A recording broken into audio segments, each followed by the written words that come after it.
Next, we're going to take a look at one more addition to solving our trig functions, and this time we have a multiplier by the x. So it's going to require one additional step before we finish solving.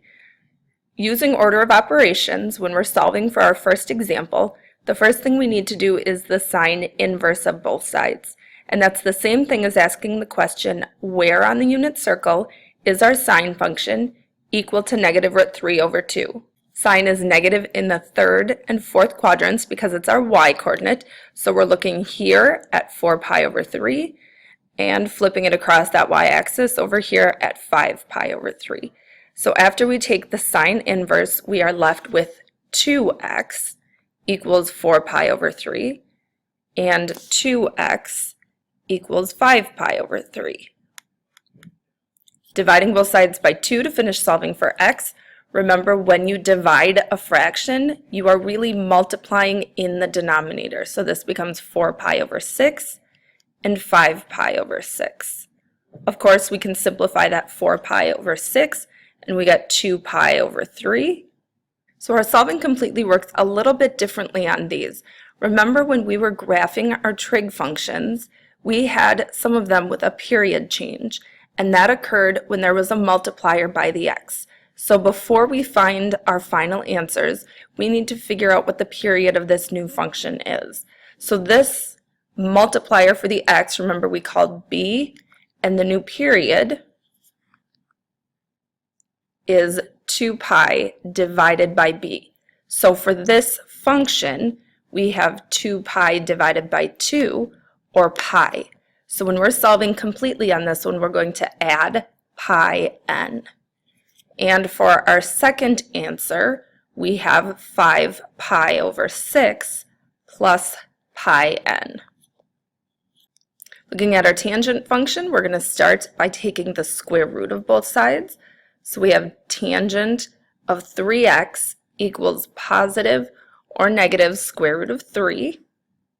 Looking on the unit circle, where is our tangent equal to the square root of 3? For tangent, that's at pi over 3.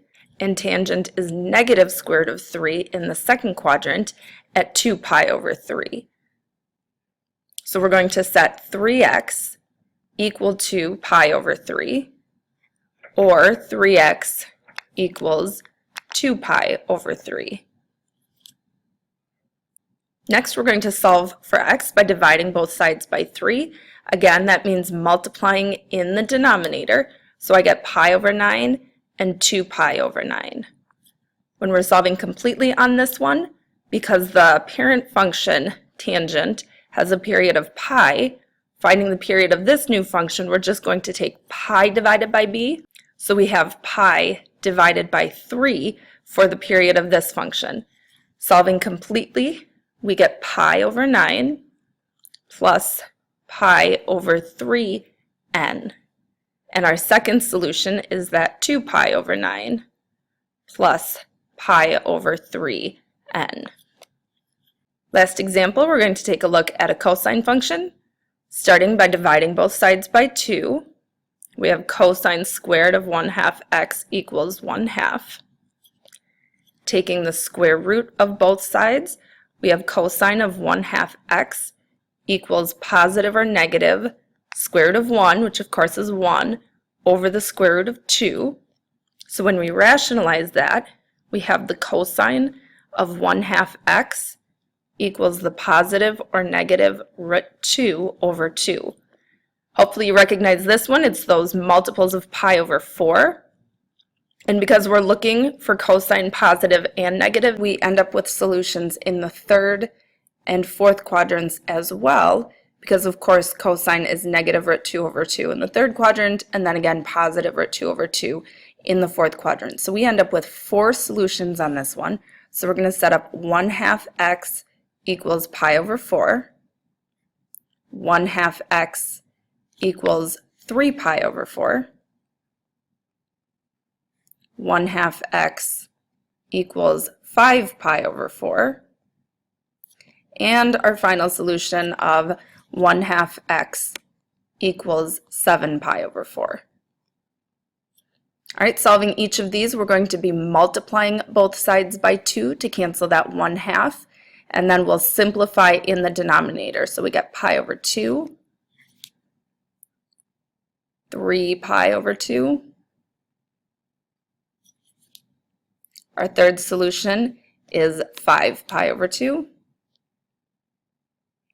And our fourth solution is 7 pi over 2. All right, the last thing we need to do is find the period of this new function. So this time we're taking 2 pi and dividing by 1/2, which of course dividing means multiplying by the reciprocal. So we get 2 pi times 2, which gives us a period of 4 pi. And I kind of ran out of room here, so all of our solutions then would be plus 4 pi n.